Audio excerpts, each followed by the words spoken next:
মেয়েটা এরপর কতটা নিতে পারবে তা নিয়ে যথেষ্ট সন্দেহ আছে ডাক্তারদের।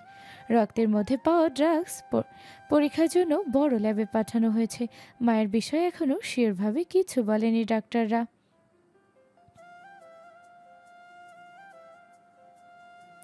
ছোট আম্মুর মুখে কোনো ভাষা নেই। একদিকে আরমান, আবার আরেকদিকে নিজের মেয়ের সমতুল্য মায়া। শুধু ফ্যালফ্যাল করে যে আছে উনি আইসিইউ এর দিকে। আবির চুপচাপ চোখ বন্ধ করে বসে আছে, ঠোঁট নড়ছে ধীরে ধীরে, যেন সে উপরওয়ালার কাছে দোয়া করছে আরমান আর মায়া ফিরে আসুক। উপরে ডাক্তারদের চিৎকারে আইসিইউ কেঁপে উঠছে। সিস্টোলিক প্রেশার ড্রপ করেছে। CPR on, 2, 3 clear. পুনরায় চেষ্টা। আরেকবার ইলেকট্রিক শক দেওয়া হলো। হঠাৎ এক মুহূর্তে মনিটরের স্ক্রিনে একটা ছোট্ট স্পাইক, তারপর একটানা হার্টবিট। খুব দুর্বল, খুব কাঁপা কাঁপা, কিন্তু জীবিত। সেই একটানা শব্দ যেন পুরো হাসপাতাল ভবনে আলো জ্বলে দিল। ডাক্তার সোজা হয়ে দাঁড়িয়ে বলল, he is back, heartbeats stabilising, unbelievable. কেউ বিশ্বাস করতে পারছিল না যে মানুষটির বাঁচার চান্স ছিল মাত্র 10%। সেই মানুষটি, তাকে তারা ফিরিয়ে এনেছে। না, শুধু তারা না, মানুষটির বেঁচে থাকার প্রবল ইচ্ছা, তার প্রিয় মানুষটির প্রতি অসম্পূর্ণ টানটাই তাকে বাঁচিয়ে তুলেছে। সব থেকে বড় কথা, উপরওয়ালা তার হায়াত রেখেছে। চোখ দুটি এখনো পুরোপুরি খুলেনি আরমান, তবে তার শরীর সাড়া দিচ্ছে ডাক্তারদের চিকিৎসায়। আরমান ফিরে এসেছে, মৃত্যুর মুখ থেকে ফিরেছে সে। মায়ার স্পর্শহীন ভালোবাসার ডাকে সাড়া দিয়ে, যার ভালোবাসা ছিল না কথায় বলা, কিন্তু প্রতিটি নিঃশ্বাসে লেখা। এখন অপেক্ষা শুধু চোখ মেলে তাকানো, আর সেই কথাগুলো যা বলা হয়নি এখনো। আর ঠিক তখনই নিচের তলায় আইসিইউ থেকেও খবর আসে মায়া এখন স্থিতিশীল, অবচেতন হলেও বিপদমুক্ত। কিন্তু কিছু একটা নিয়ে ভীষণ চিন্তিত ডাক্তাররা। মায়ের জ্ঞান ফিরলেই সব কিছু জানাতে পারবে। আবির ছোট আম্মুর দিকে তাকালো, মুখে কোনো কথা নেই, শুধু মনে মনে ভাবলো এরা দুজন একে অপরের জন্যই বেঁচে আছে। পরের দিন ভোরবেলা, এখনও আইসিইউতেই আছে আরমান। পরনে হাসপাতালের পোশাক, একটা পায়ে এবং হাতে প্লাস্টার করা, মুখে অক্সিজেন মাস্ক, শরীরে অনেক জায়গায় ব্যান্ডেজ। ধীরে ধীরে চোখের পাতা কিছুটা কেঁপে উঠল, ওর হাতের আঙুলগুলো নড়ে উঠল। জ্ঞান ফিরছে আরমানের, কিন্তু এই রুমে এখন কেউ নেই। আরমানের পরিবারের সবাই এখন একটু পাশের একটা ফাঁকা কেবিনে রেস্ট নিচ্ছে। ওরা আরমানকে দেখেছে দূর থেকেই। ডক্টর জানিয়েছে আরমানের জ্ঞান ফিরলে আবারও একবার চেক আপ করে নর্মাল কেবিনে শিফট করা হবে। হঠাৎই আরমানের চোখ খুলল, যেন খুব গুরুত্বপূর্ণ কিছু মনে পড়েছে। মায়া, ওর মায়াবতী ঠিক আছে তো? জ্ঞান ফেরার সাথে সাথেই প্রথমে এটাই ওর মনে প্রশ্ন জাগলো। চেষ্টা করলো হাত পা নাড়ানোর, কিন্তু পারল না। নিজের শরীরটাকেই নিজের কাছে ভীষণ ভারী লাগছে ওর। চারিদিকে চোখ ঘুরিয়ে ঘুরিয়ে তাকালো, বুঝলো ও এখন হাসপাতালে। এরপর হঠাৎই ভালো হাতটা দিয়ে অক্সিজেন মাস্ক খুলে ফেললো, ধরপড় করে উঠে বসলো বেডের উপর। আর সাথে সাথেই ব্যথায় চোখ মুখ কুঁচকে ফেললো। শ্বাস নিচ্ছে বড় বড় করে, পুরো শরীর মনে হচ্ছে ব্যথায় ভেঙে যাচ্ছে। কিন্তু না, ওর এভাবে বসে থাকলে হবে না, খোঁজ নিতে হবে মায়াবতীর। মায়া কি ঠিক আছে? আরমানের একটা হাত ভেঙে গেছে, আর একটা হাতে সামান্য কাটা ছেঁড়ার জন্য ব্যান্ডেজ করা। সেই ভালো হাতটাতে লাগানো ছিল স্যালাইনের ক্যানোলা। ওই হাতটা তুলে নিয়ে গেল প্লাস্টার করা হাতটার কাছে। এক টানে স্যালাইনের পাইপ টেনে ছিঁড়ে ফেললো, সাথে সাথে টপ টপ করে রক্ত পড়তে শুরু হলো। কিন্তু ওর সেই দিকে কোনো ধ্যান নেই, তখনও শ্বাস নিচ্ছে বড় বড় করে। এরপর তাড়াহুড়ো করে নামতে চাইলো বেড থেকে, একটা পা প্লাস্টার করা, পড়ে যেতে নিল, কিন্তু বেড ধরে নিজেকে সামলে নিল। মেঝেতে পা রাখতেই পুরো শরীর দিয়ে একটা ব্যথার চোরা স্রোত বয়ে গেল, যেন মাথা ঘুরে উঠল। কিন্তু না, তবুও থামলো না। ভাঙা পা নিয়ে ঘোরাতে ঘোরাতে বেরিয়ে এলো আইসিইউ থেকে। দেওয়াল ধরেই দাঁড়িয়ে গেল। ভীষণ কষ্ট হচ্ছে, হাঁপাচ্ছে, তবুও থেমে থাকলে চলবে না। টলমলে পায়ে মাতালের মতো এগিয়ে গেল। তখনই ছুটে এলো দুজন তরুণ নার্স, আরমানকে ধরতে চাইল। এ কি স্যার, আপনি এভাবে উঠে এসেছেন কেন? আপনার শরীরের অবস্থা ভালো না।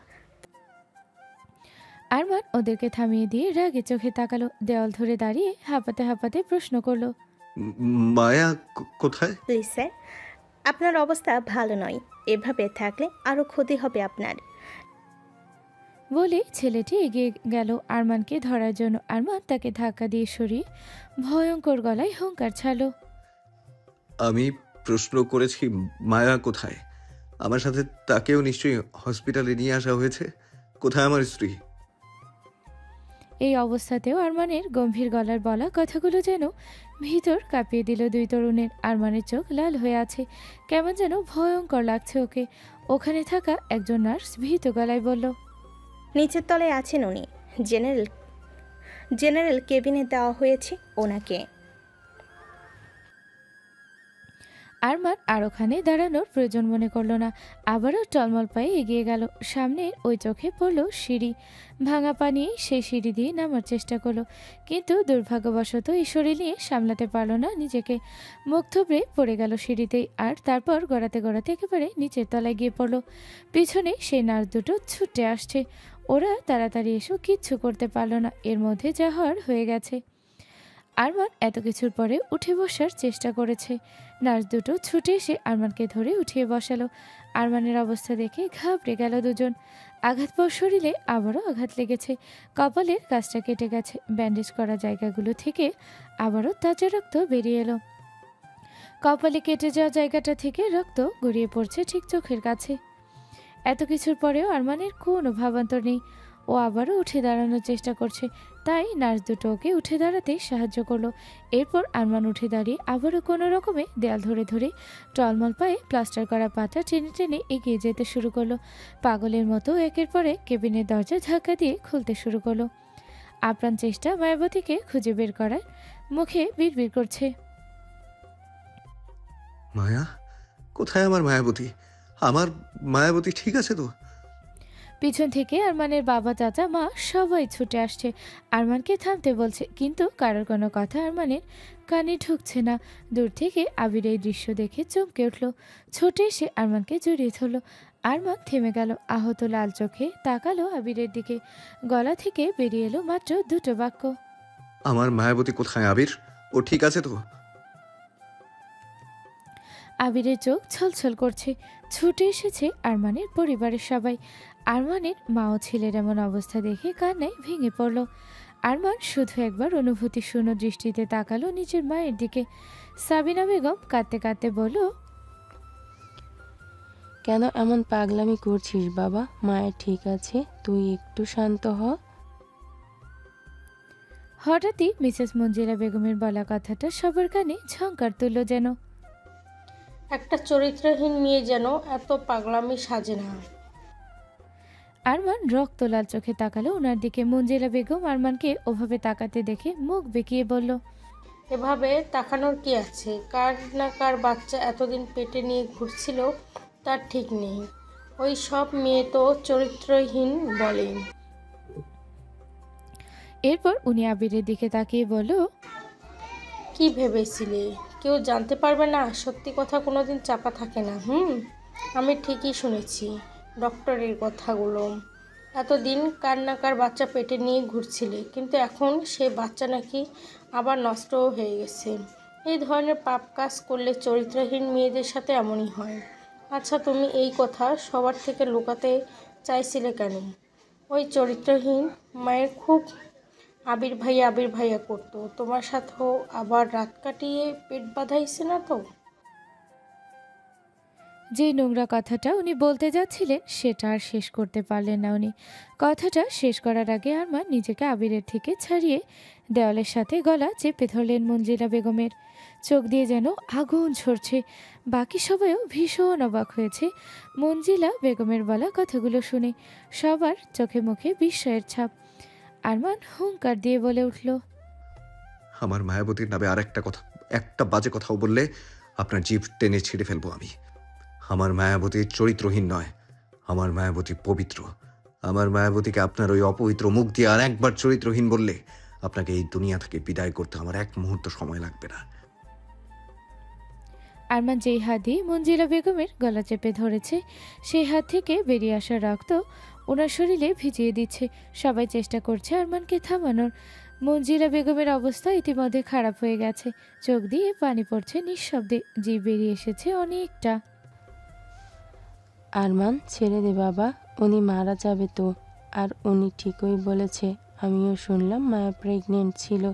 চরিত্রহীন না হলে মায়ের পেটের বাচ্চা কোত্থেকে এলো? সব হয়েছে ওই মেয়ের জন্য। আজ ওর জন্যই তোর এমন অবস্থা। আরমান মিসেস মঞ্জিলা বেগমকে ছিটকে ফেলে দিয়ে রক্তলাল চোখে ওর মায়ের দিকে তাকালো।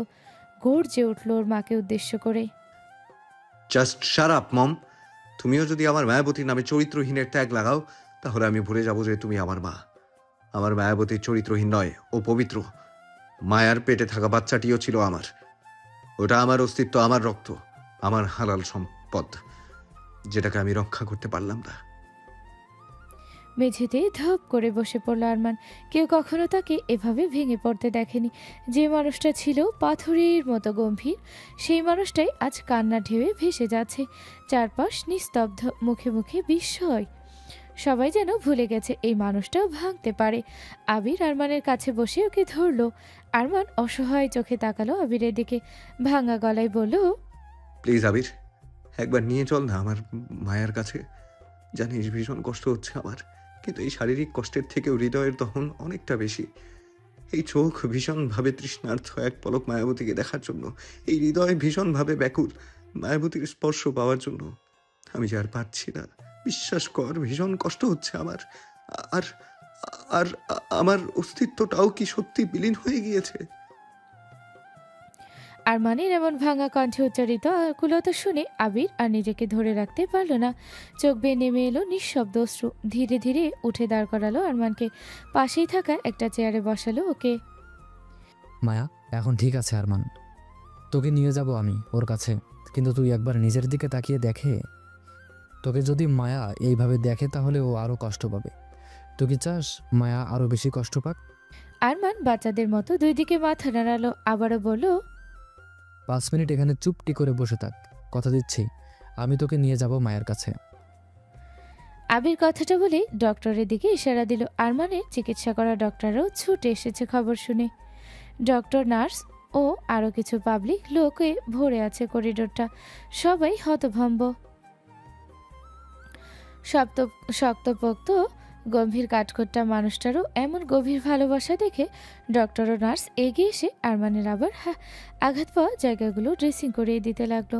অন্য একজন বড় ডক্টর সবাইকে যে যার কাজে ফিরিয়ে যেতে বলল। ধীরে ধীরে মানুষে ভর্তি থাকা করিডোর ফাঁকা হলো। কিন্তু উনার এভাবে থাকাটা রিস্ক হয়ে যায়। রীতিমতো মৃত্যুর মুখ থেকে ফিরে এসেছেন উনি। যত তাড়াতাড়ি সম্ভব ওনাকে বেডে নিতে হবে। হ্যাঁ বুঝতে পারছি, কিন্তু ওকে একবার মায়াকে না দেখালে ওর পাগলামি থামবে না, বরং আরও বেড়ে যাবে। অন্য ডক্টর এবং আরমানের বাবাও সায় দিল আরমানের কথায়। ধীরে ধীরে ওইভাবেই আরমানের আবার আঘাত পাওয়া জায়গাগুলো ড্রেসিং করিয়ে দিল। স্যালাইনের পাইপ টেনে ছিঁড়ে ফেলায় সুচটাও একেবারে বেঁকে গিয়ে হাতটা ক্ষতবিক্ষত হয়ে গেছে।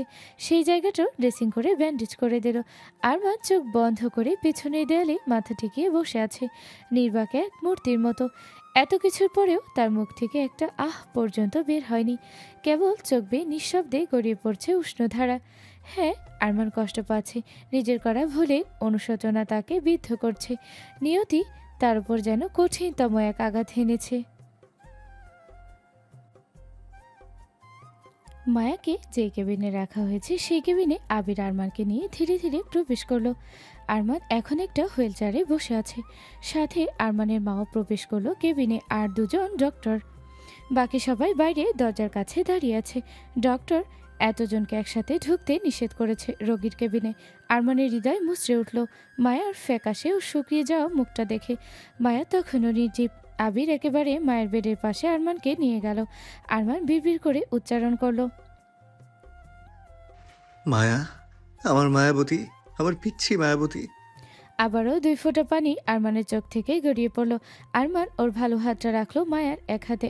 অসহায় গলায় জিজ্ঞেস করলো, কি হয়েছে আমার মায়ের? ও এখনো জ্ঞানহীন কেন? মায়ার চিকিৎসা করা ডক্টর বলল, বলছি আপনাকে সব, তবে প্লিজ আপনি বেশি স্ট্রেস নেবেন না। শান্ত হয়ে শুনবেন আমার কথাগুলো। আপনার অবস্থাও ভালো নয়, কিন্তু আপনি যেহেতু কিছুটা জেনেই গেলেন তাই পুরোটা জানাচ্ছি আপনাকে।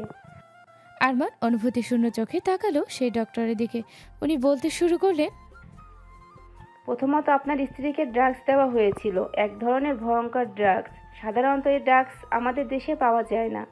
আর এই ড্রাগসের ফলেই আপনার স্ত্রীর মিসক্যারেজ হয়েছে অ্যাক্সিডেন্টের অনেক আগেই।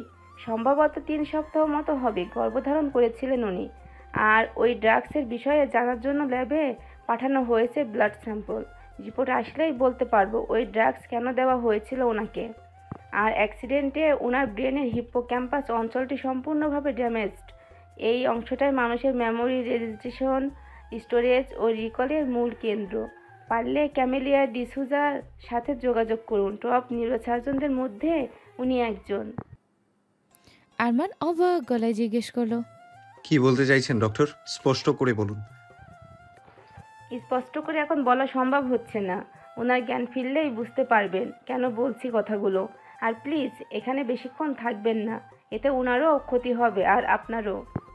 কথাগুলো বলেই ডক্টর দুজন বেরিয়ে গেলেন। আরমান আবিরের দিকে তাকিয়ে অসহায় গলায় জিজ্ঞেস করলো, আবির কি বললো ডক্টর?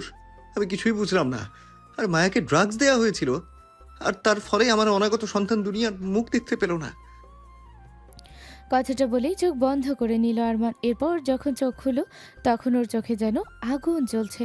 আরমানের বলা কথাগুলো যে কারোর হৃদয় স্পন্দন সৃষ্টি করবে। কে করেছে এই কাজ? আমি তোকে একদিন সময় দিচ্ছি, এর মধ্যে তাকে আমার সামনে হাজির কর। ছাড়বো না, কিছুতেই ছাড়বো না আমি তাকে। ভয়ঙ্কর শাস্তি পেতে হবে তাকে, আর ওই শাস্তি আমি তাকে নিজে দেব। আবির যে ছেলেটা হাসি খুশি থাকতো সবসময়, সেই ছেলেটার গলা আজ গম্ভীরভাবে স্পষ্ট। খুঁজে তো বের করবই তাকে। আর আরও একটা বিষয় তুই হয়তো খেয়াল করিসনি, আমার মনে হয় অ্যাক্সিডেন্টটা সুন্দর পরিকল্পনা করে সাজানো হয়েছে। আমি ইতোমধ্যেই খোঁজ লাগাতে শুরু করেছি। তোদের যেখানে অ্যাক্সিডেন্টটা হয় ওখান থেকে সামান্য দূরে সিসিটিভি ক্যামেরা ছিল। রাতের অন্ধকার থাকলেও বজ্রপাতের আলো যতটুকু বোঝা গিয়েছে, লরিটা মায়াকে আঘাত করার জন্যই ওর দিকে ধেয়ে আসছিল, এবং ঘটনার পরপরই লরিটা না থেমে বেরিয়ে যায় খুব স্পিডে। আরমান প্রচণ্ড অবাক হলো আবিরের কথাগুলো শুনে। অবাক গলাতেই বলল, কিন্তু কে? মায়ার বিষয়ে তো তেমন কেউই জানে না।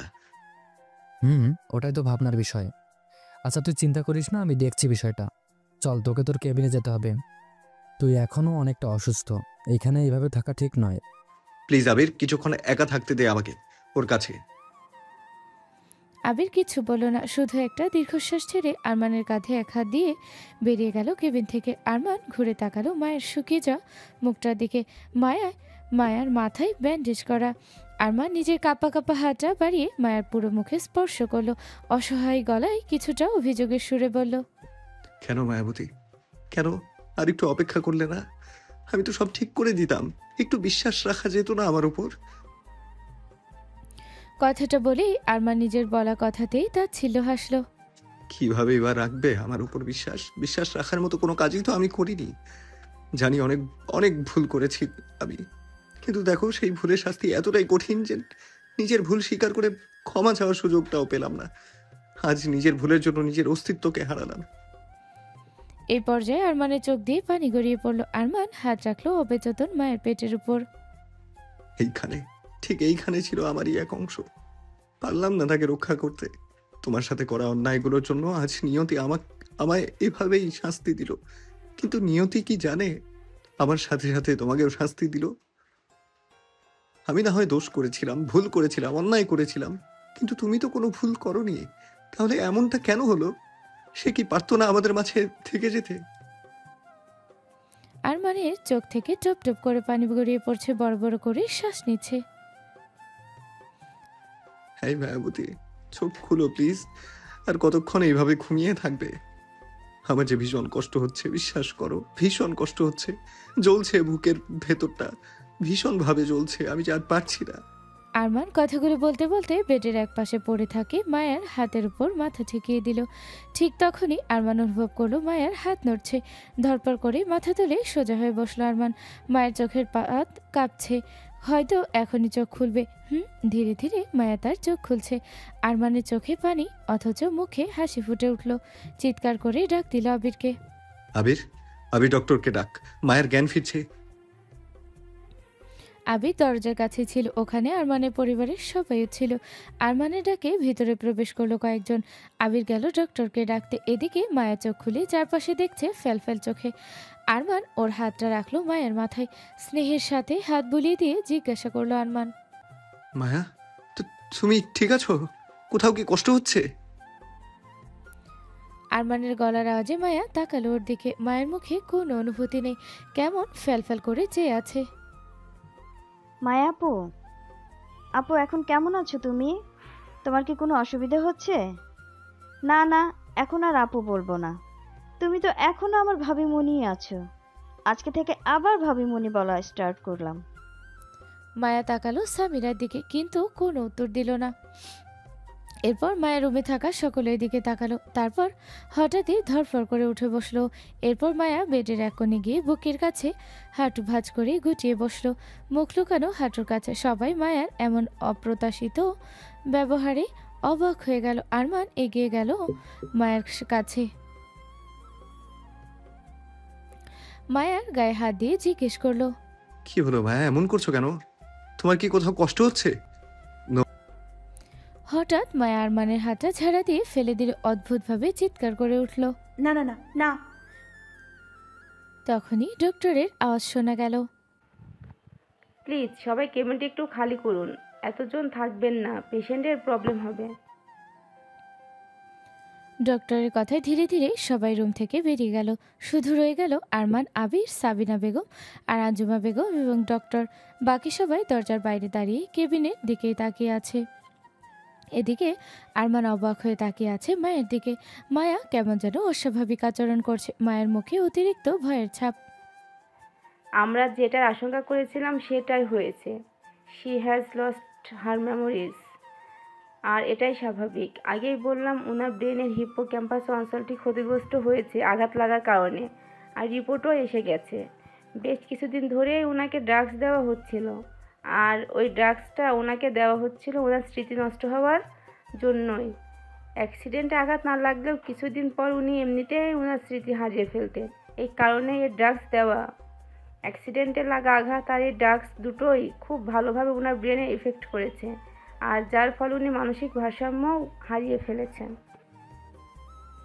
ডক্টরের বলা কথাগুলো শুনে আরমানের মাথায় যেন আকাশ ভেঙে পড়ল।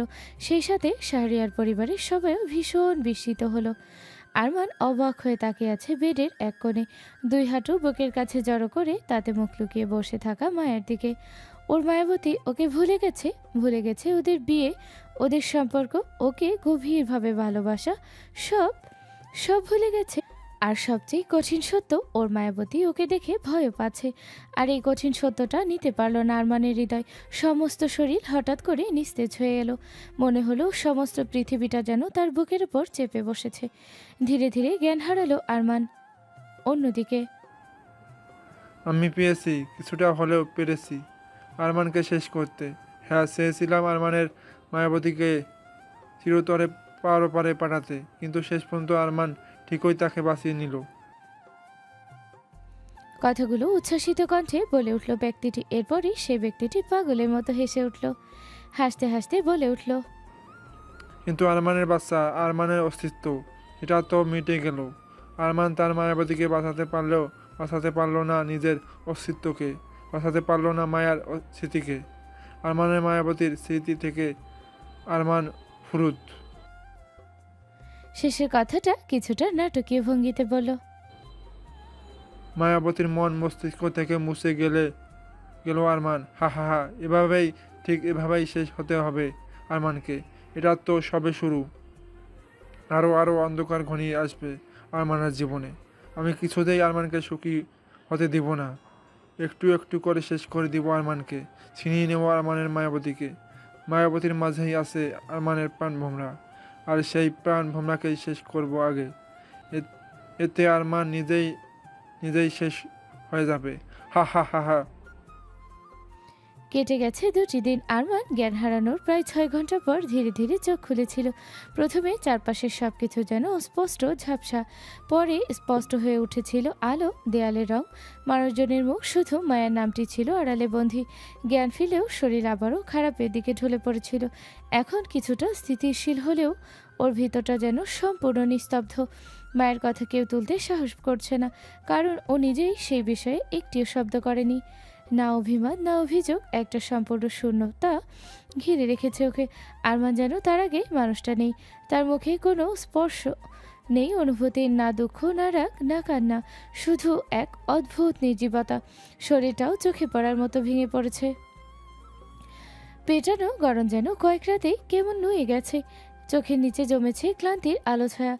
সেভ না করার কারণে গালে জমে উঠেছে এরকম এলোমেলো অগোছালো দাড়ি রেখা, যেন সময়ের সঙ্গে পাল্লা দিয়ে বড় হয়েছে। ঠিক যেমন করে বেড়েছে আরমানের ভিতরে তীব্র সঙ্গীনতা। এই আরমানকে দেখে মনে হয় না এটা সে আগের গম্ভীর রক্তটা জেদি আরমান শাহরিয়ার। এই আরমান যেন ভাঙা আয়নায় প্রতিফলিত এক অচেনা ছায়া, নিঃশব্দ, নিঃসঙ্গ, নিষ্প্রাণ। এই 2 দিন আরমানের হাসপাতালে নিঃশব্দে কাটালেও আর কিছুতে এখানে থাকতে রাজি নয়। আজকেই বাড়ি ফিরতে চায়, বাকি চিকিৎসাও বাড়িতে থেকেই করাবে। আর কেউ ওকে রাজি করাতে পারেনি হাসপাতালে থাকার জন্য। ডিসচার্জের সমস্ত ব্যবস্থা হয়ে গেছে। হুইল চেয়ারে বসে ধীরে ধীরে শাহরিয়ার ম্যানশনের মূল ফটক পেরিয়ে এলো আরমান শাহরিয়ার। নিস্তব্ধতা ছেয়ে গেল চারপাশে। সকলের চোখ জলে ভিজে উঠল।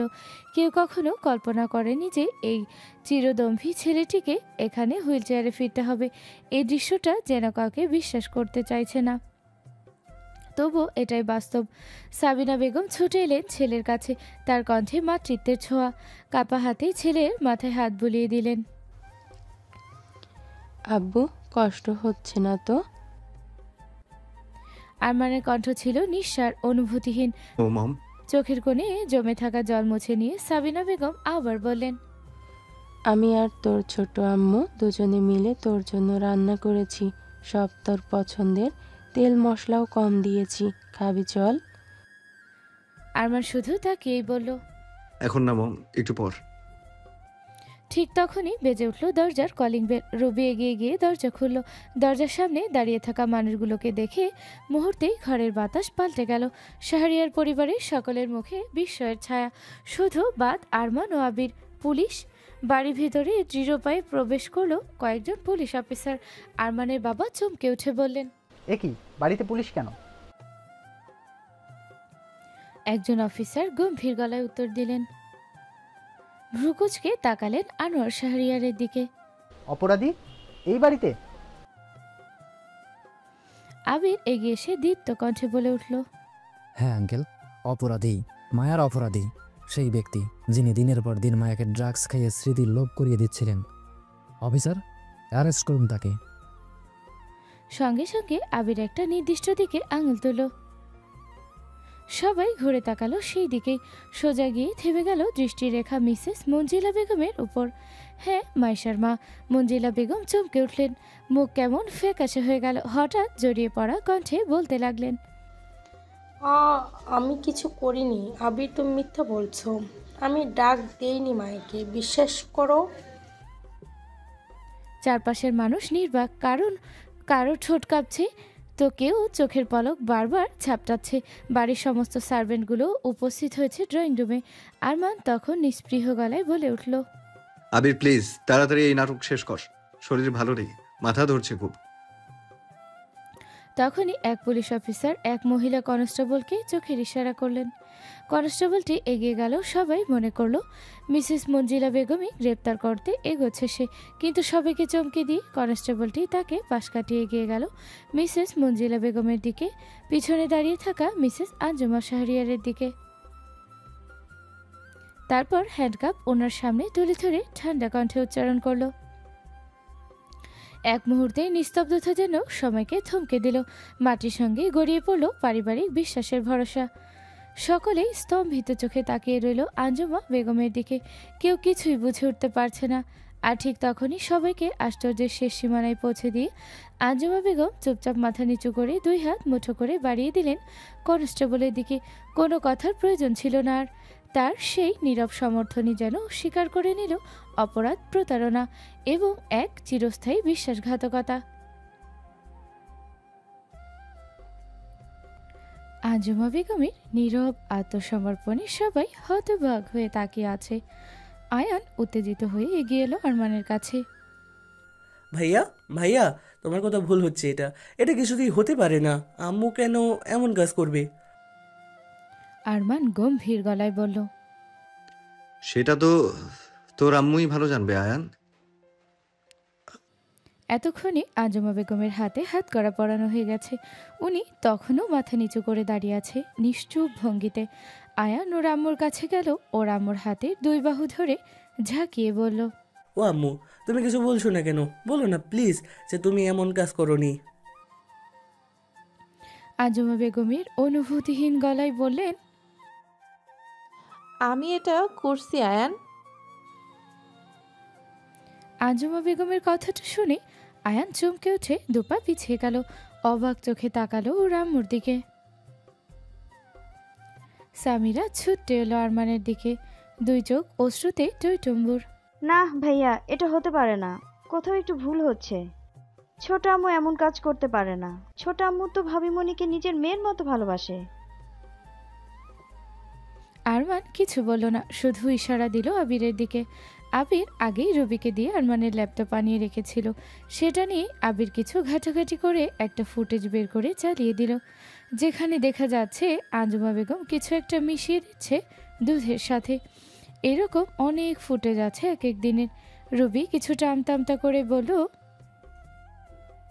আসলে ভাবিমণি প্রথমবার যখন অসুস্থ হয়ে পড়েছিল ওনার বাবা মারা যাওয়ার পর, তখন ওনাকে হসপিটাল থেকে আনার পর স্যার আমাকে অর্ডার দিয়েছিল ভাবিমণিকে যেন প্রতিদিন দুধ নিজে দাঁড়িয়ে থেকে খাওয়ায়। ছোট আম্মু জানতেন বিষয়টা, উনি প্রতিদিন দুধ গরম করে দিতেন আমায়। আমি একদিন দেখেছিলাম ওই ওষুধটা মেশাতে। ছোট আম্মুকে জিজ্ঞেস করলে উনি বললেন এই ওষুধ নাকি ডক্টর দিয়েছে ভাবিমণিকে খাওয়ানোর জন্য। বাড়ির সবাই মুখের ভাষা হারিয়ে ফেলেছে। আরমানের বিয়ে উপলক্ষে আসা ওদের কাছের আত্মীয়গুলো এখনও রয়ে গেছে। সবার জানা মতে এই বাড়ির মধ্যে ছোট আম্মুই সব থেকে বেশি মায়াকে ভালোবাসতো, আর উনি এমন ক্ষতি করলেন মায়ার সেটা বিশ্বাসই করা যায় না। একজন অফিসার বললেন, কিছু লোক সায় জানালো অফিসারের কথায়। আবির পুলিশ অফিসারগুলোকে নিয়ে গেল আঞ্জুমা বেগমের রুমে। পিছু পিছু বাড়ির মানুষগুলো গেল কৌতূহল দমাতে না পেরে। আর সার্চ করতেই সে ড্রাগস পাওয়া গেল আঞ্জুমা বেগমের বেডের পাশে রাখা টেবিলের ড্রয়ার থেকে। মিসেস সাবিনা বেগমের চোখেও পানি চলে আসলো। যেই দিন থেকে তুই এই বাড়িতে বউ হয়ে এসেছিস সেই দিন থেকে তোকে নিজের বোনের চোখে দেখেছি। এত কিছুর পরও বিশ্বাস করতে পারছি না যে তুই এই কাজ করেছিস। প্লিজ সত্যিটা বল বোন আমার, কেন করলি এমন? আঞ্জুমা বেগম মুখ তুলে তাকালেন সাবিনা বেগমের দিকে, মুখে নেই কোনো অনুতাপের ছাপ। বললেন, মায়া, যাকে আমরা আরমানের বিয়ের আগে চিনতামও না, সে মায়ার নামে বাবা এই শাহরিয়ার পরিবারের সমস্ত সম্পত্তি ভাগ দিয়ে গেছে। ঠিক যতটা ভাগ আরমান, আয়ান, সামিরা পাবে ঠিক ততটা মায়াও পাবে। মারা যাওয়ার আগে এই উইল করে গেছেন উনি। তাহলে আমার ছেলে হবু বউ কি দোষ করলো? তার নামে কেন সম্পত্তির ভাগ দেওয়া হলো না? উইলে এটাও উল্লেখ আছে, আরমান যদি মায়াকে ডিভোর্স দেয় তাহলে আরমান এই বাড়ির সম্পত্তির কোনো ভাগ পাবে না। আর হ্যাঁ, আমি জানতাম মায়াই সেই মেয়ে যাকে আরমান পাগলের মতো খুঁজে বেড়াচ্ছে। তাই চেয়েছি মায়ের সব কিছু ভুলে যাক, আরমান যেন মায়াকে কখনো না পায়। সব কিছু আমি করেছি, হ্যাঁ সব কিছু আমি করেছি, নিজের স্বার্থের জন্য এই সব কিছু করেছি আমি। আরমান এই সম্পত্তির ভাগ না পেলে পুরো সম্পত্তি হবে আমার ছেলের, আর আমি চেয়েছিলাম মায়ের সাথে আয়নের বিয়ে দিতে। কথাগুলো বলে শেষ করতেই আয়নের বাবা মানোয়ার সাহেব সজোরে একটা থাপ্পড় মারলেন মিসেস আঞ্জুমা বেগমের গালে। তবুও উনি নিজে পাথরের মতো শক্ত হয়ে দাঁড়িয়ে আছে। আঞ্জুমা বেগমের কথাগুলো ড্রয়িং রুমে থাকা প্রতিটি মানুষের কানে ঝংকার তুলল, যেন সামনের মানুষটি যেন আঞ্জুমা বেগম নয়, ওনার রূপে থাকা অন্য কেউ। সাবিনা বেগম ধপ করে বসে পড়লেন সোফায়, চোখে মুখে এখনো বিস্ময়। আর আয়ান সে নিষ্ঠুপ ভঙ্গিতে দাঁড়িয়ে আছে মাথা নিচু করে। আরমানের ফুপি বলে উঠল, আরমানের দুঃসম্পর্কের এক চাচি বলে উঠল, এভাবেই অনেকেই অনেক কিছু বলে আঞ্জুমা বেগমকে অনেক কথা শোনাতে লাগলো, কিন্তু উনি নির্বাক হয়ে দাঁড়িয়ে আছে। ওনার মুখে না আছে অনুশোচনার ছাপ আর না আছে কষ্টের ছাপ। একজন অফিসার বলে উঠলেন। কেউ কিছু বলার আগে আনোয়ার সাহেব বলে উঠলেন, নিয়ে যান প্লিজ, ওকে এখান থেকে নিয়ে যান তাড়াতাড়ি। সহ্য হচ্ছে না আর, ওর মুখটাও দেখতে ইচ্ছে করছে না। যত তাড়াতাড়ি সম্ভব ওকে এখান থেকে নিয়ে যান, আর চেষ্টা করবেন যেন ওর অনেক কঠিন শাস্তি হয়। ওনার কণ্ঠে ছিল এক অজানা কষ্ট, মুখে রাগ থাকলেও চোখে ছিল পানি। আর সেই পানি আড়াল করতে উনি আর এখানে দাঁড়ালেন না, নিজের ঘরে চলে গেলেন। অফিসার তাকালো আরমানের দিকে। আরমান তার চোখের ভাষায় অনুমতি দিল। অফিসার ও মেয়ে কনস্টেবলটিকে আদেশ দিলেন আঞ্জুমা বেগমকে নিয়ে যাওয়ার জন্য। কনস্টেবলটি ওনার এক হাত ধরে এগিয়ে গেল। উনিও কনস্টেবলটির সাথে পাপ মিলিয়ে এগিয়ে গেলেন নির্দ্বিধায়। এরপর বাড়ির মেইন দরজার কাছে গিয়ে উনি হঠাৎই থেমে গেলেন। পিছনে ঘাড় ঘুরিয়ে একবার পুরো বাড়ি এবং বাড়ির মানুষগুলোকে দেখে নিলেন। কেউ অসহায় চোখে তাকিয়ে তো কেউ ঘৃণার চোখে। এতক্ষণে ওনার দুই চোখ দিয়ে দুফোঁটা পানি গড়িয়ে পড়ল। সেই চোখের পানি লোকাতে উনি তাড়াহুড়ো করে সামনে ফিরে হাঁটা ধরলেন। আবির আরমানের হুইল চেয়ার ঠেলে এগিয়ে গেল লিফটের দিকে। শাহরিয়ার ম্যানশনে লিফটের ব্যবস্থাও আছে, তাই আরমানের কোনো অসুবিধা হবে না উপরে নিজের রুমে যেতে। আবির আরমানকে নিয়ে দোতলায় একটা রুমের সামনে দাঁড়ালো। রুমের দরজাটা হালকা ভেরানো ছিল। রবি সেটা ধীরে ধীরে খুলল নিঃশব্দে। আর আবির আরমানকে নিয়ে প্রবেশ করলো সেই রুমে। আর সামনের দৃশ্য দেখে আরমানের বুকের ভিতরটা মুচড়ে উঠল। মনে হচ্ছে ওর হৃদয়ে কেউ যেন আগুন ধরিয়ে দিয়েছে, আর সেই আগুনে জ্বলে পুড়ে ছাই হয়ে যাচ্ছে ওর হৃদয়। মায়া শুয়ে আছে ফ্লোরে, হাত পা গুটিয়ে, চুলগুলো এলোমেলো। পরনে জামাটা কিছু জায়গায় ছেঁড়া, শরীরে কিছু জায়গায় আঘাতের দাগ। আরমানের মাথা ঘুরে উঠল যেন মায়ের অবস্থা দেখে। আরমান কাঁপা কাঁপা গলায় বলল, আমার মায়ার এই অবস্থা কেন? তোরা ওর খেয়াল রাখিসনি? আঘাত করেছিস তোরা আমার মায়াবতীর শরীরে? শেষের কথাটা রাগী কণ্ঠে জিজ্ঞেস করল আরমান। তৎক্ষণাৎ সামিরা বলে উঠল, না ভাইয়া, তোমার বুঝতে ভুল হচ্ছে। মাঝে মাঝে ভাবিমণি চিৎকার করে, নিজেকে নিজেই আঘাত করে। আর আজ সকালেই আমি আর রুবি আপু ভাবিমণির জামাটাও পাল্টে দিয়েছিলাম। ভাবিমণি নিজেই আবার জামাটা ছিঁড়েছে, আর আমরা ভাবিমণিকে বিছানাতেই শুয়ে দিয়ে গিয়েছিলাম। সবার গলার আওয়াজে মায়া চমকে উঠল। ধরফর করে উঠে বসে দেওয়ালের এক কোণে গিয়ে লেগে গেল। মুখ লুকালো হাঁটুর ভাঁজে। এই দৃশ্য দেখে আরমানের বুকের ভেতরটা দুমড়ে মুচড়ে যাচ্ছে। ওর মায়াবতী ওকে দেখে ভয় পাচ্ছে। এটা ওর একদমই সহ্য হচ্ছে না। মায়া ভয়ে ভয়ে মুখ তুলে একবার করে সবার দিকে তাকাচ্ছে, তারপর আবার মুখ লুকাচ্ছে। আরমান নিজেই ওর হুইল চেয়ারের চাকাটা এক হাত দিয়ে ঘুরিয়ে এগিয়ে গেল মায়ের কাছে। তারপর ওর কাঁপা কাঁপা হাতটা রাখলো মায়ার মাথার উপর, আর সাথে সাথেই মায়া আরমানের হাতটা ঝটকা দিয়ে ফেলে দিল। আরমান নিচু কণ্ঠে অস্ফুট স্বরে উচ্চারণ করলো, মায়াবতী। আরমানের কথাটা হয়তো মায়ের কানে গেল। ও আরমানের দিকে মুখ তুলে তাকালো। মায়া বিড়বিড় করে উচ্চারণ করলো, মায়াবতী। আরমান অবাক হলো ওর উচ্চারণ করার শব্দ। মায়াও উচ্চারণ করলো এটা শুনে। সামিরা এগিয়ে এলো ওদের দিকে, বলল, ভাবিমণি মাঝে মাঝেই একদম একটা স্বাভাবিক মানুষের মতো আচরণ করে, আবার হঠাৎ করেই ভীষণ অস্বাভাবিক আচরণ করে। নিজের চুল দুই হাতে খামচে ধরে, নিজেকে আঘাত করে, কিন্তু কখনো অন্য কাউকে আঘাত করে না। স্বাভাবিক আচরণ করার পর আবার সেই ঘটনাগুলো ভুলেও যায়, মনে রাখতে পারে না কিছু। আরমান তাকালো আবিরের দিকে। আবির বুঝে গেল আরমানের মনের কথা। আবির বলল, ডক্টর ক্যামেলিয়া ডিসুজা হয়তো আর কিছুক্ষণের মধ্যেই পৌঁছে যাবেন। অনেক কষ্টে রাজি করিয়েছি ওনাকে। উনি স্পেশালি মায়ের জন্যই এই দেশে আসছেন, নিজের সমস্ত শিডিউল চেঞ্জ করে। মিসেস সাবিনা বেগম এগিয়ে এলেন মায়ের দিকে। উনি মায়ের গায়ে থাকা ওড়নাটা নিয়ে ভালো করে জড়িয়ে দিলেন, তারপর বললেন, আম্মু উঠো চলো। মায়া ফেলফেল চোখে চাইলো ওনার দিকে। বোকার মতো তাকিয়ে থেকে প্রশ্ন করলো, কোথায় যাব? ওয়াশরুমে আম্মু, জামাটা পাল্টাতে হবে তো, দেখো এগুলো ছিঁড়ে গেছে। মায়া আবারও বোকা বোকা গলায় প্রশ্ন করলো। কিভাবে ছিল? সাবিনা বেগম মিথ্যা রাগ দেখিয়ে পাশে থাকা সামিরাকে মারতে মারতে বলল, এই যে এই দুষ্টু মেয়েটাই ছিঁড়ে দিয়েছে। সামিরাও ওর মমের সাথে সায় দিয়ে মিথ্যা অভিনয় করলো। আহ মোম লাগছে তো, উফ ব্যথা পাচ্ছি আমি। মায়া সাবিনাকে মারতে দেখে খিলখিলিয়ে হেসে উঠল। হ্যাঁ ও দুষ্টু, আম্মু ও দুষ্টু। সাবিনা বেগম থমকে গেলেন মায়ের মুখে আম্মু ডাক শুনে। সেই সাথে রুমে থাকা সবাইও অবাক হলো। সবাই মায়ের দিকে অবাক চোখে তাকিয়ে আছে, আর মায়া সে তো নিজের মনে হেসে যাচ্ছে। তুমি আমায় আম্মু ডাকলে মায়া? না, মায়া যেন ওনার কথা শুনতেই পেল না। মায়া তো নিজের দুনিয়ায় ব্যস্ত। এদিকে সাবিনা বেগমের চোখ থেকে পানি গড়িয়ে পড়ল। মনে পড়ে গেল সেই দিনগুলোর কথা। উনি কতই না খারাপ ব্যবহার করেছিলেন এই মেয়েটার সাথে, আর মায়া সব মুখ বুজে সহ্য করেছে।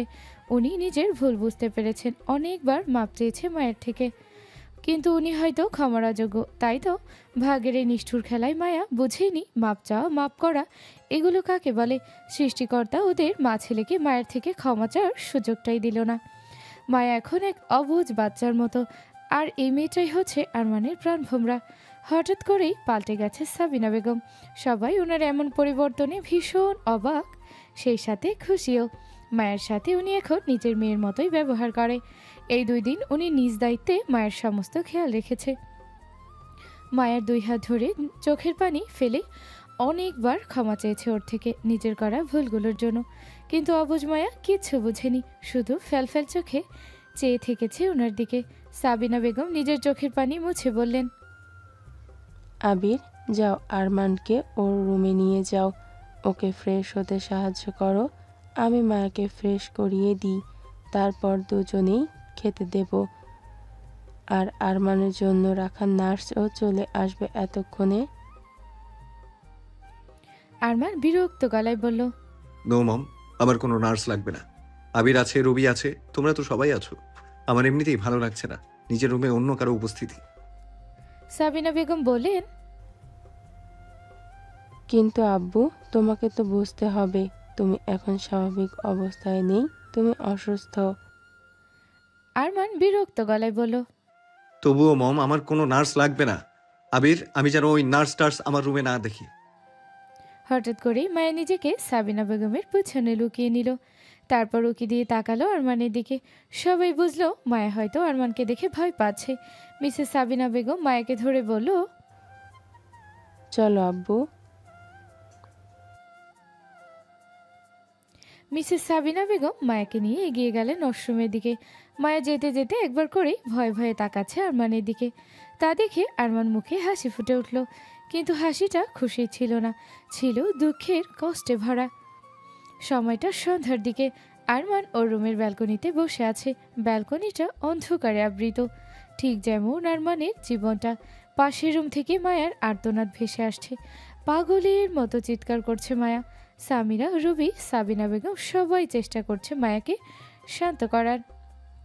আরমান আজ সব কিছু পেয়েও হারালো যেন। আরমানের চোখে অশ্রু। হ্যাঁ, এই শক্তপোক্ত ভীষণ কাঠখোট্টা মানুষটার চোখ এখন যখন তখন ভিজে ওঠে, কিছুতেই বাদ মানতে চায় না। নিজের এই পরিবর্তনে তার ছিল হাসে আরমান। নিজের উপরেই মনে পড়ে যায় সে আগে মায়ের সাথে করা খারাপ ব্যবহারগুলো, ওকে দেওয়া কষ্টগুলো। কিন্তু ওই বা কী করবে? ও যে নিজের অনুভূতি কিভাবে প্রকাশ করতে হয় জানতো না। শুধু মনে হতো মায়ের উপর শুধু ওর অধিকার, আর তাই তো সব সময় শুধু মায়ের উপরে জোর খাটাতো। ডক্টর ক্যামেলিয়া ডিসুজা একজন বিখ্যাত নিউরোলজিস্ট। উনি এসে মায়ের চেক আপ করে গেছে, অনেকগুলো টেস্ট করাতে দিয়েছে। কাল মায়াকে নিয়ে যাওয়া হবে টেস্টের জন্য। মায়ার এই আর্তনাদের কারণ ওর প্রচণ্ড মাথা ব্যথা করছে, আর সেটাও সহ্য করতে না পেরে নিজেকে আঘাত করছে, পাগলের মতো ব্যবহার করছে। মায়ার রুমে মায়া ওর মাথার 2 পাশের চুল খামচে ধরে চিৎকার করছে, মাঝে ছুটে যাচ্ছে দেওয়ালের কাছে মাথা ঠুকার জন্য। সামিরা, রুবি ছুটতে গিয়ে মায়াকে আটকাচ্ছে। মায়া ওদেরকে ধাক্কা দিয়ে সরিয়ে দিচ্ছে। মায়ের গলা থেকে বেরিয়ে আসছে কষ্টে ভরা এক আর্তনাদ। সামিরা, রবি সবাই চেষ্টা করছে মায়াকে শান্ত করার, কিন্তু কিছুতেই শান্ত হচ্ছে না মায়া। আরমান নিজের রুমের ব্যালকনিতে বসে শুনতে পাচ্ছে মায়ের এই কষ্টে ভরা আর্তনাদ। মায়ের প্রতিটা চিৎকার যেন আরমানের হৃদয় আগুন ধরিয়ে দিচ্ছে। হঠাৎ মায়ের চিৎকার থেমে গেল, ধীরে ধীরে শান্ত হয়ে গেল। ওর রুমে একটা গানের আওয়াজ ভেসে আসছে খোলা ব্যালকনি হয়ে। এক ব্যর্থ প্রেমিকের মনের হাহাকার, যেন গানের মধ্যে নিজের কষ্ট প্রকাশ করতে চাইছে। কাজল কালো দুটি চোখে সে যখনই আমায় দেখে, পরে না চোখেতে পলক, আর আসে না কথা মুখে। তার চলে যাওয়া, ফিরে একটু দেখা, এই বুকেতে ঝড় তুলে যায়। যার ছবি এই মনে কে যায়, যার কথা ভেবে দিন কেটে যায়। যার ছবি এই মনে কে যায়, যার কথা ভেবে দিন কেটে যায়। সে কি জানে শুধু তাকে ভালোবাসে আমার হৃদয়। যার ছবি এই মনে কে যায়। মায়া হঠাৎ পাগলের মতো পুরো রুম ছুটে বেড়াচ্ছে, যেন খুঁজে বেড়াচ্ছে আওয়াজটা কোথা থেকে আসছে। সামিরা ওর কাঁধে হাত রাখলো। মায়া থেমে গেল। এরপর সামিরা মায়ের হাত ধরে টেনে নিয়ে গেল আরমানের রুমে। তারপর ব্যালকনির কাছে গিয়ে ওর হাতটা ছেড়ে দিল। মায়া এখনো স্পষ্ট শুনতে পাচ্ছে সেই গানের আওয়াজ। আরমান খালি গলায় গাইছে সেই গান। ব্যালকনির হালকা ড্রিম লাইটটা জ্বালিয়ে দিল সামিরা, আর সেই আলোতেই মায়া দেখতে পাচ্ছে আরমান শুয়ে আছে কাউচে, ভাঙা পাটা মেলে দিয়ে। মায়া ধীর পায়ে গিয়ে এলো আরমানের দিকে, তারপর একদম আরমানের গা ঘেঁষে বসে পড়ল ফ্লোরি কুকরি হয়ে। কিন্তু আরমান ওর ভালো হাতটা দিয়ে মায়াকে উঠালো গাইতে গাইতেই। তারপর নিজের ভালো পায়ের উড়োর উপর বসিয়ে নিল মায়াকে। ওই পাটা না ভাঙলেও আঘাত লেগেছে, তাই কিছুটা ব্যথা অনুভব করলো, কিন্তু এই ব্যথায় ওর কিচ্ছু যায় আসে না। ও মায়াকে নিজের কোলে বসিয়ে এক হাত দিয়ে জড়িয়ে ধরে, মায়াকে নিজের বুকে চেপে ধরে হেলিয়ে শুয়ে পড়ল কাউচের উপর।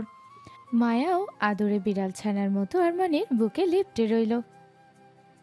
আরমানের চোখ থেকে পানি গড়িয়ে পড়ল। মায়ের মাথায় ঠোঁট ছুঁয়ে স্নেহের পরশ দিল। মায়া ঘুমিয়ে পড়েছে একটা অবশ শিশুর ন্যায়, আরমানের বুকের সাথে লেপ্টে শুয়ে আছে। আরমানের চোখে পানি থাকলেও হৃদয়ে প্রশান্তি। মায়ের শরীরের পুরো ভর এখন আরমানের উপর। আরমানের আঘাতে ভর্তি শরীরে কষ্ট হলেও আরমানের কাছে এই কষ্ট যেন সুখের। দূর থেকে এই দৃশ্য দেখলেন সাবিনা বেগম ও সামিরা, ওদের চোখেও পানি। সামিরা জড়িয়ে ধরল ওর মাকে, সাবিনা বেগমও মেয়েকে জড়িয়ে ধরলেন, নিজের চোখের পানি মুছে নিলেন। তারপর মেয়ের চোখের পানি মুছিয়ে দিয়ে রুম থেকে বেরিয়ে গেলেন মা মেয়ে।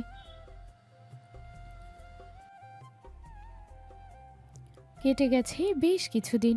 মায়ার চিকিৎসা শুরু হয়েছে পুরো দমে। অন্যদিকে আরমানও চিকিৎসাধীন, তবে ভিন্নতর যন্ত্রণায়। মায়াকে নিয়ে যাওয়া হয়েছিল বিভিন্ন টেস্টের জন্য।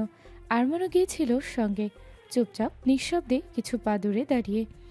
এখন আরমান মায়াকে এক মুহূর্তের জন্য চোখের আড়াল করে না, সব সময় নীরব পাহারায় থাকে, কিন্তু দূরে থেকে। কারণ মায়া তাকে দেখে মাঝে মধ্যে অজানা আতঙ্কে কেঁপে ওঠে। আর এই অকারণ ভয়, এই চোখের ভাষাহীন আতঙ্ক যেন আরমানের সমস্ত হৃদয় ছিঁড়ে ফেলে। নিজেকে ওর কাছে অপরাধীর মতো মনে হয়, একটা পরাজিত সৈনিক যে নিজের ভালোবাসার মানুষটাকে নিরাপদে রাখতে ব্যর্থ হয়েছে। আর সেই হারানোর তালিকায় যোগ হয়েছে আরও একটি ক্ষত, নিজের প্রথম সন্তানকে হারানোর মর্মান্তিক যন্ত্রণা, যা একা একাই বহন করে যাচ্ছে সে নিঃশব্দে নিঃসঙ্গভাবে। মায়া তো জানেই না সে তো মা হতে চলেছিল। মায়া যেন এখন এক অবুঝ শিশুর রূপ নিয়েছে, কোনো কথা মনে থাকে না তার। পরিচিত মুখগুলো যেন অচেনা ধসায় ঠেকে যায় হঠাৎ করে। আজ যা ঘটেছে কাল সকালেই তা মুছে যায় তার স্মৃতি থেকে। আচরণেও এসেছে ভয়াবহ পরিবর্তন। হঠাৎ রেগে যাওয়া, অকারণে জেদ করা, নিজের আবেগ সামলাতে না পারা। ডক্টর ক্যামেলিয়া ডিসোজা সমস্ত রিপোর্ট দেখে শান্তভাবে জানিয়েছেন, ভয়ের কিছু নেই, মস্তিষ্কে এক ধরনের চাপ ও ব্যথা থেকে এই অস্বাভাবিক আচরণ ঘটছে, কিন্তু ধীরে ধীরে সব ঠিক হয়ে যাবে। ধীরে ধীরে মায়া নতুন স্মৃতি রাখতে পারবে, পুরনো কিছুই আর মনে পড়ার কোনো সম্ভাবনা নেই। ওর মধ্যে এখন যে পরিবর্তন দেখা দিচ্ছে তা স্বাভাবিক, সাময়িক। ঠিকমতো মেডিসিন নিলে সময়ের সাথে সাথে মায়ার ব্যথাও কমে যাবে। এই সামান্য আশ্বাসে আরমান যেন একটু প্রশান্তি খোঁজে, কিন্তু হৃদয়ের গভীরে জমে থাকে এক বিষাদ। মায়া তাকে ভুলে গেছে, তার মায়াবতী যে একদিন নীরবে নিঃশব্দে গভীর ভালোবেসেছিল আরমানকে, আজ আর কিছুই মনে রাখে না। বিয়ে, স্বামী স্ত্রী সম্পর্ক সব যেন ভেসে গেছে। আরমান জানে মায়া কখনোই আর সেগুলো মনে করতে পারবে না। ডাক্তার কথাও স্পষ্ট করে জানিয়েছে, মায়াকে কোনোভাবেই পুরনো কথা মনে করাতে চেষ্টা করা যাবে না, এতে ক্ষতি হবে ওর মানসিক অবস্থার। এখন মায়ের মতো করে, ওর ইচ্ছের মতো করেই চলতে দিতে হবে। সে এখন যতই রাগ করুক, যতই জেদি করুক, তা মেনে নিতে হবে শান্তভাবে। কোনো ধরনের বিরূপ আচরণ মস্তিষ্কে আরও খারাপ প্রভাব ফেলতে পারে। এখন মায়াকে সত্যি একটি শিশুর মতো করে যত্ন নিতে হবে। আরমান তাই পিছু হেঁটেছে, মায়ের সামনে আর যায় না, শুধু দূর থেকে দেখি সন্তুষ্ট থাকে। ছেড়ে দিয়েছে তাকে তার মতো, কিন্তু ভালোবাসাটা ছাড়তে পারেনি। চোখের আড়ালে হলেও আরমান নজর রাখে মায়া, তাকে তা কোথাও ছেড়ে যাওয়া যায় না। মায়া ঘুমিয়ে পড়লে ঘন্টার পর ঘন্টা বসে থাকে ওর মাথার কাছে, পলকহীন চোখে চেয়ে থাকে মায়ের স্নিগ্ধ সরল মুখটার দিকে। মায়া প্রচণ্ড বিরক্ত হয়ে বসে আছে খাটের উপর, কিছুই ভালো লাগছে না। সবসময় কেউ না কেউ ওর সাথে থাকে, গল্প করে ওকে গেমও খেলে। কি যেন নাম ওদের, যা আবার ভুলে গেছে, আর এই জন্যই প্রচণ্ড বিরক্ত লাগছে নিজের উপরই। মায়া বিরক্ত হয়ে বিছানা থেকে উঠে এগিয়ে গেল বেলকনির দিকে। নজর পড়ল সুন্দর সুন্দর বিভিন্ন গাছপালা দিয়ে ঘেরা বাগানটার উপর, আর বাগানে থাকা ফুল ঘেরা দোলনাটার উপর। ইচ্ছে করলো এক ছুটে ওখানে চলে যেতে, কিন্তু ও নিরুপায়। ঘরে দরজা বন্ধ করা, আর ও তো জানেই না ওখানে কোনো দিকে দিয়ে যাবে। হ্যাঁ, যাওয়া যেত যদি এই ব্যালকনিতে রেলিং দিয়ে ঘেরা না থাকতো, তাহলে এখান দিয়ে এক লাফ দিয়ে নিচে পৌঁছে যেত। কিন্তু বোকা মায়া কি আর বোঝে, যদি ও ওখান থেকে লাফ দেয় তাহলে ওর হাত পাগুলো আর আস্ত থাকবে না। এখন ওর এই রেলিংগুলোর উপরে প্রচণ্ড বিরক্ত লাগছে, ইচ্ছে করছে ভেঙে ফেলতে। অবুঝ মায়া হাত দিয়ে রেলিংগুলোকে টানাটানি শুরু করলো, কিন্তু কিছুতেই ছাড়ছে না ওগুলো। রাগে দুঃখে হাত মুঠো করে জোরে ঘুষি মারলো ও রেলিংয়ের উপর, আর সাথে সাথে প্রচণ্ড ব্যথা পেল। চামড়া ছিলে গিয়ে রক্ত বেরিয়ে এলো, ব্যথায় চোখ দিয়ে পানি পড়তে শুরু করলো। তখনও শোনা গেল সামিরার বিচলিত গলার আওয়াজ, এ কি ভাবি মনি, নিজেকে ব্যথা দিচ্ছ কেন? দেখি দেখি হাতটা দেখি। বলেই সামিরা ছুটে এসে মায়ের হাতটা টেনে নিয়ে দেখতে লাগলো। অনেকটা কেটে গেছে তো, ভাইয়া দেখলে আমাকে আস্ত রাখবে না। মায়া কান্না ভুলে তাকালো সামিরার দিকে, বোকা বোকা গলায় প্রশ্ন করলো, কোন ভাইয়া আর কিসের ভাবি মনি? তুমি আমাকে ভাবি মনি বলে ডাকো কেন? আর ভাবি মনি কাকে বলে? মায়ের এতগুলো প্রশ্নে সামিরা ভেবাচাকা খেয়ে গেল। কোনটার কি উত্তর দেবে বুঝতে পারলো না। এদিকে ডক্টর মানা করেছে আগের কোনো কিছু মায়াকে জানানো যাবে না, তাহলে এখন কি উত্তর দেবে ও? সামিরা বোকা বোকা হেসে বলল, কেন? ভাইয়া বলতে আমার বড় ভাইয়া। আর ভাবিমণি ডাকি কারণ তুমি আমার ভাবিমণি হও, আর ভাবিমণি ভাইয়ার বউকে বলে। মায়া গভীর ভাবনায় ডুবে গেল যেন। ভাইয়ার বউ? বউ কাকে বলে? বিয়ে হলে মেয়েরা বউ হয়ে যায়। বিয়ে? কিন্তু সেটা আবার কি? উফ ভাবিমণি, তুমি কত প্রশ্ন করো, তোমার প্রশ্ন শেষ হয় না। অনেক হয়েছে প্রশ্নের উত্তর, এখন চলো হাতে ওষুধ লাগাতে হবে। তোমার খাওয়ার টাইম হয়ে গেছে, এরপর মেডিসিনও খেতে হবে। খাবার নিয়ে এসেছি। কথাগুলো বলেই সামিরা মায়াকে টানতে টানতে ব্যালকনি থেকে রুমে নিয়ে আসলো। মায়া যেতে যেতে বিরক্ত গলায় বলল, কিন্তু আমি তো তোমার বলা একটা কথাও বুঝতে পারলাম না। সামিরা বলল, ওই কথাগুলো পরে বুঝবে, এখন খাবে চলো। মায়া বিরক্তি মাখা কণ্ঠে বলল, কিন্তু আমার খাবার আর ওই তেতো মেডিসিনগুলো খেতে একদম ভালো লাগে না। ভালো লাগে না বললে হবে না, তোমার শরীর এখন ভীষণ উইক, আর এত পাওয়ারের মেডিসিন খাবার না খেলে সহ্য করবে কিভাবে? মেডিসিন খাওয়ার দরকার নেই, তাহলে সহ্য করতেও হবে না, আর না তো খাবার খাওয়ার দরকার পড়বে। এগুলো কোনো কথা হলো আম্মু? তুমি এখন অসুস্থ, খাবার বা মেডিসিন কোনোটাই মিস দেওয়া যাবে না এখন। মিসেস সাবিনা বেগম কথাগুলো বলতে বলতে রুমে প্রবেশ করলেন। মায়া তাকালো ওনার দিকে, এরপর সামিরার কানের কাছে মুখ নিয়ে গিয়ে ফিসফিস করে জিজ্ঞাসা করলো, ওটা আম্মু তাই না? আমি না বারবার সবকিছু ভুলে যাই। সামিরা অসহায় ভঙ্গিতে মাথা নাড়িয়ে সায় জানালো। মিসেস সাবিনা বেগম ওদের কাছে এগিয়ে এসে বললেন, সামিরা কই আমার আম্মুর খাবারটা দাও দেখি, আমি নিজে হাতে আমার আম্মুটাকে খাইয়ে দেব। ওই তো মম, টেবিলে রাখা আছে খাবারটা, আমি একটু আগেই নিয়ে আসলাম। আর দেখো ভাবিমণির হাতটাও কেটে গেছে, তুমি খাইয়ে দাও আর আমি হাতে মেডিসিন লাগিয়ে দিই। মিসেস সাবিনা বেগম আতঙ্কিত গলায় বললেন, সে কি আম্মু, হাত কিভাবে কাটলো? সামিরা অসহায় গলায় বলল, ভাবিমণি আবার নিজেকে আঘাত করছিল এই বেলকনির রেলিংয়ে। মিসেস সাবিনা বেগমও অসহায় চোখে তাকালো। আবার এমন কেন করছিলে আম্মু? মায়া মাথা নিচু করে মিনমিন করে বোকা বোকা গলায় বলল, আমি ওইখানে যেতে চাই, কিন্তু আমি জানি না তো কোন দিক দিয়ে যাব, তাই ওগুলো খোলার চেষ্টা করছিলাম, কিন্তু পারলামই না। খুলতে পারলে লাফ দিয়ে চলে যেতাম। মায়ের এমন কথায় সামিরা সাবিনা বেগম সহ বাইরে দরজার কাছে পর্দা আড়ালে থাকা আর এক ব্যক্তি আটকে উঠল। এই মেয়ের ধারণা আছে ও কি বলছে, দোতলা উপর থেকে লাফ দিয়ে বাগানে যাবে, এ যে কোনো কথা? তাহলে এই মেয়েকে কি ওরা আর জ্যান্ত অবস্থায় ফিরে পাবে? ভাগ্যিস ব্যালকনিতে রেলিং দেওয়া ছিল, না হলে নিশ্চিত এই মেয়ে আজ কোনো না কোনো দুর্ঘটনা ঘটিয়ে ছাড়ত। মিসেস সাবিনা বেগম বললেন, তুমি বাগানে যেতে চাও সেটা বললেই তো নিয়ে যাব আমরা, এর জন্য বারান্দার রেলিং ভেঙে লাফ দিয়ে যেতে হবে? খবরদার আর কোনো দিন এমন ভাবনা মাথায় এনো না আম্মু। তুমি যদি অত দূর থেকে লাফ দাও তাহলে তো হাতে পায়ে ব্যথা পাবে তো। মায়া কাঁদো কাঁদো গলায় বলল, কিন্তু আমার যে ওখানে যেতে ভীষণ ইচ্ছা করছে। আচ্ছা চলো আগে খেয়ে নাও, তারপর নিয়ে যাব তোমায়। খেতেই হবে? খেতেই হবে, কোনো বাহানা নয়, চলো। বলেই সাবিনা বেগম মায়াকে সোফায় নিয়ে গিয়ে বসিয়ে দিল।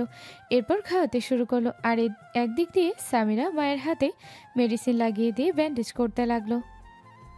মায়া ধীরে ধীরে অনিচ্ছা সত্ত্বেও 2 লোকমা মুখে দিল। এরপর আর খেতে চাইল না। মিসেস সাবিনা বেগম অনেক জোর করার পরেও খাওয়াতে পারল না। এদিকে মায়া এমনিতেই কম খায়, কিন্তু ওর মেডিসিনগুলো অনেক হাই পাওয়ারে, ঠিক মতো না খেলে হবেই না। মিসেস সাবিনা অসহায় গলায় বললেন, এমন করলে হবে আম্মু? এত অল্প খেলে তুমি তোমার হাই পাওয়ারের মেডিসিনগুলো সহ্য কিভাবে করবে? তখন শরীরটা আরও খারাপ করবে। কিন্তু না, মায়া এখন আর কারোর কোনো কথা শুনতে রাজি নয়। ও আর খাবে না মানে খাবে না। এক জেদ ধরে মুখটা 2 হাত দিয়ে ধরে বসে রইল। মিসেস সাবিনা বেগম একটা দীর্ঘশ্বাস ছেড়ে অসহায় চোখে তাকালো সামিরার দিকে।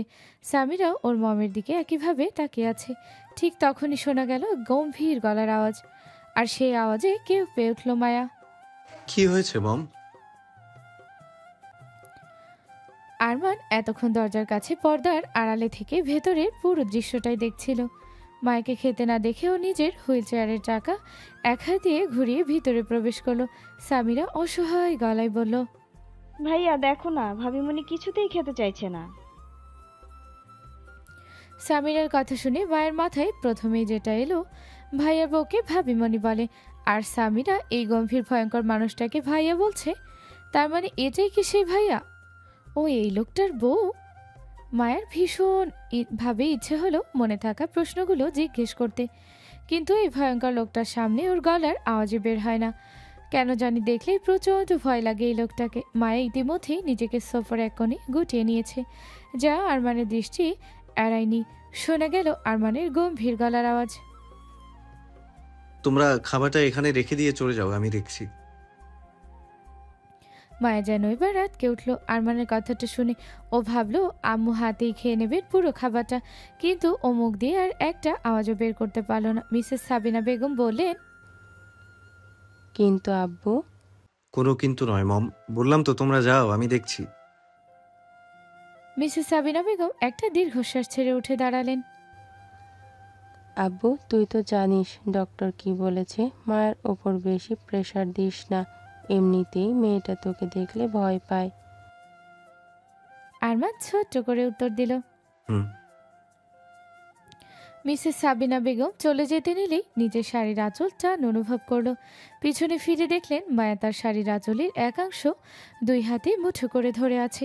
সাবিনা বেগম মায়াকে উদ্দেশ্য করে বললেন, আগেই আমি খেয়ে নিতে বললাম, শুনলে না আমার কথা, এখন আটকাচ্ছ কেন আমায়? আঁচল ছাড়ো, যেতে দাও।